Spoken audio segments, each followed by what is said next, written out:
वर्षभरात अवैध दारूशी संबंधित 1668 आरोपींना अटक, 150च्या वर दारू दुकानांवर कारवाई. मागील वर्षभरात जिल्ह्यात अवैध दारूची निर्मिती, त्यांची वाहतूक व विक्री करणाऱ्या 1668 आरोपींना अटक करण्यात आली आहे.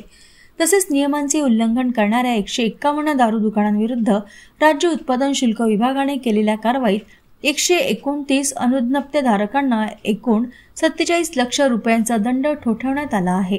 तर 15 दुकाने 5 ते 15 दिवसांपर्यंतच्या कालावधीकरिता निलंबित ठेवण्यात आले आहेत.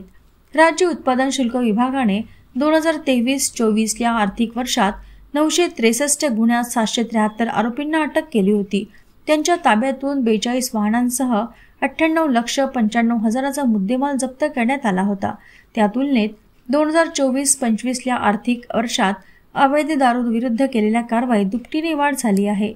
या कालावधीत अवैध दारूची निर्मिती, विक्री, वाहतूक करणाऱ्या विरोधात नोंदविलेल्या 1840 गुन्ह्यात 1668 आरोपींना अटक करण्यात आली आहे.